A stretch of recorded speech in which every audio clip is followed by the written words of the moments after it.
এই right back পজিশনটা নিয়ে ব্রাজিলের কুফা কেন জানি কাটতেছেই না।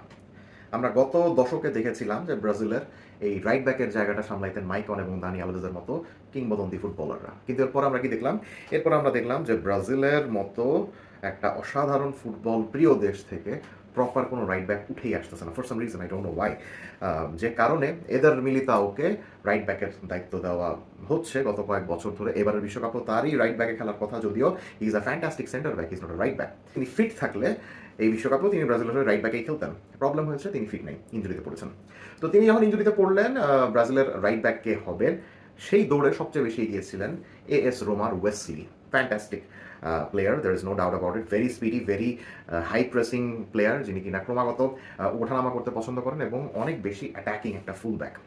ফুল ব্যাক আসলে বলাটা ভুল হবে, because he is basically A wing back. If we see AS Roma playing, we will see that they play in a 3-5-2 formation. And ওই 3-5-2 বা 3-4-3 ফরমেশনে ওয়েসলির ভূমিকাটা থাকে মূলত রাইট উইং ব্যাক বা লেফট উইং ব্যাকের।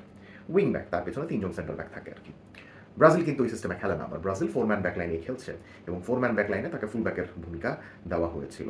সো ফোরম্যান ব্যাক লাইনে Wesley defensively কতটুকু solid খেলতে পারেন এটা নিয়ে টুকটাক আলোচনা ছিলই, কিন্তু গত দুই একটা ম্যাচে ব্রাজিলের হয়ে আমরা কিন্তু দেখেছিলাম যে তিনি ওরকম এনকারেজিং পারফরমেন্স শো করছিলেন এবং ব্রাজিলের সাপোর্টারদেরকে আশা দিচ্ছিলেন যে এদের মিলিতাও না থাকলেও কোনো সমস্যা নেই, তিনি বেশ ভালোভাবেই জায়গাটা সামলাতে পারবেন, সেই দায়িত্বটা নিতে পারবেন। কিন্তু ওয়েসলিও ইঞ্জুরিতে পড়েছেন, আজকে ওয়েসলি ইঞ্জুরিতে পড়েছেন এবং তার জায়গাতে কোচ কার্লো অ্যানচেলোত্তি কোনো ব্যাকআপ রাইট ব্যাকের ডাকেননি দলে। তিনি ডেকেছেন একজন এক্সট্রা সেন্ট্রাল মিডফিল্ডারকে, অ্যাটালান্টার এদারসন, যিনি কিনা শর্টলিস্ট থেকে বাদ পড়েছিলেন, তাকে ওয়েসলির জায়গাতে নিয়ে আসা হয়েছে। অর্থাৎ ব্রাজিল কিন্তু এমনিতেও তাদের কোনো রাইট ব্যাক নাই। সো যে একটা রাইট ব্যাক মোটামুটি রাইট উইং ব্যাক থেকে তাকে টাইনে এনে খেলানো হচ্ছিল, তার ইঞ্জুরির পরেও ব্রাজিল টেকনিক্যালি কোনো রাইট ব্যাককে ডাকলো না, ডাকলো একজন মিডফিল্ডারকে। So that makes Brazil is right now without any kind of right back in their squad. খুবই আশ্চর্যজনক একটা ব্যাপার, বাট এটাই সত্য। স্কোয়াডে এখন কোনো রেকগনাইজড রাইট ব্যাক নাই। রাইট ব্যাক হিসাবে যাদেরকে খেলানো হবে, রাইট ব্যাক হিসাবে যাদেরকে খেলানোর কথা চিন্তা করা হচ্ছে, তারা কেউই ক্লাব লাইফে রেগুলারলি রাইট ব্যাকের ভূমিকাতে খেলেন না, সবাই সেন্টার ব্যাকের ভূমিকাতে খেলেন। রজার ইবানেজের কথাই ধরুন, সৌদি ক্লাব আল আহলির হয়ে খেলছেন গত কয়েক বছর, তার আগে খেলেছেন ইটালিয়ান ক্লাব AS রোমাতে। সো গত 5-6 বছর এই ভদ্রলোক দুর্বল 3-4টা দলের এগেনস্টে ছাড়া কোনো ম্যাচেই রাইট ব্যাকে খেলেন নাই ক্লাব লাইফে।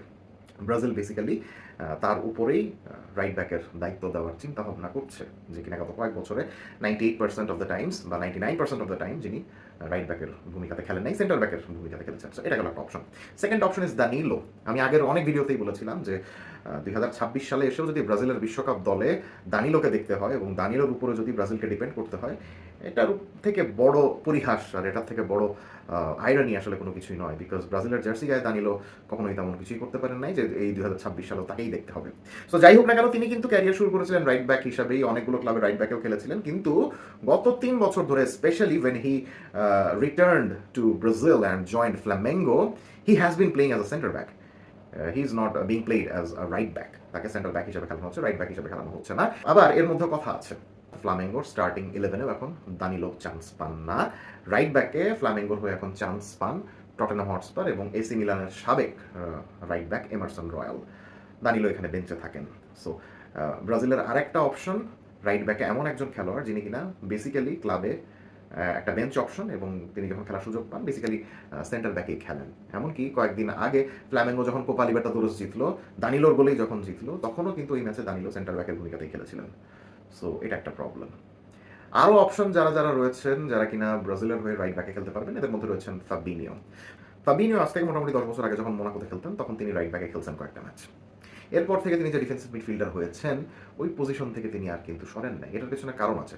ফাবিনিও কিন্তু ওইরকম স্পিডি কোনো খেলোয়াড় নয়। তার পজিশনিং সেন্স অনেক ভালো, তার ট্যাকলিং, টাইমিং ইম্প্যাকেবল, ইন্টারসেপশন দুর্দান্তভাবে করতে পারেন, ডিফেন্সকে খুবই ভালো মতো শিল্ড করতে পারেন, অত বেশি বল ক্যারিং করে উপরে উঠে যান না, প্রপার ডিফেন্সিভ মিডফিল্ডার যাকে বলে আর কি। সো এমন একজন খেলোয়াড়কে 10 বছর পরে আবার রাইট ব্যাকে খেলানোটা ঠিক ব্রাজিল সুলভ নয়। বাকি থাকেন মার্কিনিওস, ব্রাজিলের এই টিমের ক্যাপ্টেন। তিনিও ছোটবেলায় কিছু ম্যাচ রাইট ব্যাকে খেলেছিলেন। সো তাকে যদি এখন কার্লো আনচেলত্তি টাইনা রাইট ব্যাকে খেলা, দ্যাট মিনস ব্রাজিলের রাইট ব্যাকের প্ল্যান তো একটু খারাপ হবেই, সেন্টার ব্যাকের প্ল্যানও খারাপ হয়ে যাবে, বিকজ এই ব্রাজিল দলে মার্কিনিওস রাইট সেন্টার ব্যাক এই পজিশনে মোটামুটি লকড। সো তাকে নিয়ে আই গেস আনচেলত্তি টানাটানি করবেন না। সো এই হলো গিয়ে ব্রাজিলের রাইট ব্যাক পজিশনের অবস্থা। একটু এই ওয়েসলির জায়গায় যাকে ডাকা হয়েছে এদারসন, তার ব্যাপারটা একটু চিন্তা করা যাক। তিনি গত 1-2 বছর ধরে যেরকম কনসিস্টেন্ট খেলছেন, তার আসলে এই দলে আগেই চান্স পাওয়ার দরকার ছিল। কিন্তু কার্লো অ্যানচেলত্তি তাকে দলে ডাকেন নাই। আ দলে ইনিশিয়ালি মিডফিল্ডারই অনেক কম ডেকেছিলেন বিকজ তিনি হয়তোবা ভেবেছিলেন যে ব্রাজিলকে 4-2-4 এরকম একটা ফরমেশনে খেলাবেন। কিন্তু গত কয়েক ম্যাচে আমরা যেটা দেখলাম যে দুজন মিডফিল্ডার দিয়ে আসলে খেলা অনেক টাফ। আমি ব্রাজিলের একটা ভিডিও বানিয়েছিলাম যে ব্রাজিলের এই স্কোয়াডের নেগেটিভ দিক কী কী, সেখানে আপনারা অনেক আমাকে বকাঝকা করেছেন। সেখানে কিন্তু আমি বলেছিলাম যে 4-2-4 formation in the long run ব্রাজিলের হয়ে পজিটিভ কোনো কিছু এনে দিবে না। So I am very glad to see that Carlo Ancelotti is actually ditching his plan and trying to play Brazil in a 4-3-3 formation with 3 midfielders. এখন Carlo Ancelotti গত কয়েক ম্যাচ ধরে হয়তো এই জিনিসটা বুঝতে পেরেছেন যে আমি যদি 4-3-3 ফরমেশনে রেগুলারলি 3 জন মিডফিল্ডারকে খেলাই, তাহলে আমার স্কোয়াডে 5 জনের থেকেও বেশি মিডফিল্ডার থাকার দরকার আছে। এরপরে আরও একটা জিনিস যেটা আমার চোখে পড়েছে, গতকালকে মিশরের এগেনস্টে ব্রাজিল খেলতে নেমেছিল, কাসেমিরো খেলেছেন। কাসেমিরোর খেলা কিন্তু সেরকম লাইভলি মনে হয় নাই। সো কার্লো অ্যানচেলত্তির মাথায় হয়তো বা এই জিনিসটাও ক্লিক করেছে যে কাসেমিরো যদি ফর্মে না থাকেন বা ব্রাজিল যদি রেগুলারলি 3 ম্যান মিডফিল্ড নিয়ে খেলে, সেক্ষেত্রে ব্রাজিলের স্কোয়াডে আরও একজন মিডফিল্ডার রাখা অনেক আবশ্যক, যিনি কিনা কাসেমিরোর মতো ডিফেন্সিভ মিডফিল্ড রোলেও যেরকম খেলতে পারেন, আবার প্রয়োজন হলে নাম্বার 8 হিসাবে বক্স টু বক্স মিডফিল্ডারের ভূমিকাও পালন করতে পারেন, যার অফ দ্য বল পজিশনিং অনেক দুর্দান্ত, যিনি কিনা মেশিনের মতো দৌড়াদৌড়ি করতে পারেন, অনেক হাই প্রেস করতে পারেন, অনেক গ্রাউন্ড কভার করতে পারেন। এমন একটা প্রোফাইলের এনার্জেটিক মিডফিল্ডার ব্রাজিলের দরকার ছিল, যে কারণে ওই যে ইনিশিয়ালি কার্লো অ্যানচেলত্তি একজন মিডফিল্ডার কম নিয়েছিলেন তার 26 জনের স্কোয়াডে, ওয়েসলির বিকল্প হিসাবে এডারসনকে নেওয়ার মাধ্যমে তিনি টেকনিক্যালি ওই ভুলটা শুধরাইছেন। আর ওই ভুলটা শুধরাইতে গিয়ে আরেকটা ভুল করছেন, সেটা হলে গিয়ে কোনো রিকগনাইজড রাইট ব্যাককে দলে ডাকেন নাই কার্লো অ্যানচেলত্তি। সো মোটামুটি এটা নিশ্চিত যে ইবানেজ, ফাবিনিও, দানিলো এদের মধ্যেই হয়তো একজনকে ব্রাজিলের রাইট ব্যাকের ভূমিকাতে দেখতে হতে পারে। যদি সেটাই হয় এবং ব্রাজিল যদি 4-3-3 ফরমেশনেই খেলে, তাহলে আমরা মোটামুটি এই জিনিসটা বলে দিতে পারি যে ব্রাজিল এবার খুবই কনজারভেটিভ একটা ব্যাকলাইন নিয়ে খেলতে নামবে, স্পেশালি রাইট ব্যাকের জায়গায় যেহেতু মিডিওকার লেভেলের সেন্টার ব্যাকরা খেলবেন, সেহেতু তারা হয়তো অত বেশি অ্যাডভেঞ্চারাস কখনোই হবেন না, অত বেশি অ্যাটাকিং কখনোই হবেন না। তাদের মেইন দায়িত্ব থাকবে একদম নো ননসেন্স ডিফেন্ডিং করা, ওই হোয়াইট জোনগুলোতে ডিফেন্ডিং করা, প্রতিপক্ষের লেফট উইঙ্গারকে আটকায় দেওয়া। সে পর্তুগালের রাফায়েল লেয়াওর মতো যদি কোনো উইঙ্গার থাকে, বা স্পেনের নিকো উইলিয়ামসের মতো যদি কোনো উইঙ্গার থাকে, তাদেরকে ওই জোনগুলোতে আটকাইতে হবে রজার ইবানেজদেরকে, বা ওই জায়গাতে ব্রাজিলের যে খেলোয়াড় খেলবেন তাকে, এবং তার একটা মিনিমাম লেভেলের পাসিং অ্যাবিলিটি থাকতে হবে, যাতে তিনি মোটামুটি ফার্স্ট ফেজে মিডফিল্ডের সাথে একটু কানেক্ট করতে পারেন আর কি, বিল্ড আপের ক্ষেত্রে। সো ইবানেজ খেলুক বা ফাবিনিও খেলুক বা মার্কিনিওস খেলুক বা দানিলো খেলুক, যেই খেলুক না কেন, তার কাছ থেকে বেসিক এই দুটা জিনিস আমরা এক্সপেক্ট করবো, যে তার ডিফেন্সিভ মোটামুটি নো ননসেন্সও লাগবে এবং তার পাসিংটা মোটামুটি ভালো হইতে হবে। তার কাছ থেকে আমার মনে হয় না ব্রাজিলের সাপোর্টাররা এই পর্যায়ে কোনো ধরনের ডাইনামিক বল ক্যারিং ক্যারেক্টারিস্টিক্স চান। আমার কাছে মনে হয় না ডাইনামিক ওভারল্যাপিং বা আন্ডারল্যাপিং চান। Nobody wants Brazil's right back to be Achraf Hakimi right now. হ্যাঁ, তোমরা মোটামুটি সতর্ক খেলো, সাবধানে খেলো এবং এনশিওর করো তোমাদের সামনে যে মিডফিল্ডাররা আছে এবং ফরওয়ার্ডরা আছে, তারা যেন স্বাধীনভাবে খেলতে পারে। সো রাইট নাও ব্রাজিলের রাইট ব্যাকের সবচেয়ে বড় ভূমিকা হলো গিয়ে নিজে কনজারভেটিভ থেকে যত বেশি দলের মিডফিল্ড এবং আক্রমণ ভাগের খেলোয়াড়দেরকে সাহায্য করা যায়, বিকজ দলে এখন একটা এক্সট্রা মিডফিল্ডার চলে এসেছে। সো আমার কাছে এখন যে জিনিসটা মনে হচ্ছে যে ব্রাজিল এরকম একটা কনজারভেটিভ ব্যাকলাইন নিয়ে খেলবে, কিন্তু মিডফিল্ড ক্রাউডেড করে তারা খেলতে চাইবে এখন। সো ইনিশিয়ালি ভেবেছিলাম ব্রাজিলের এই দলে 2 জন মিডফিল্ডার থাকবে।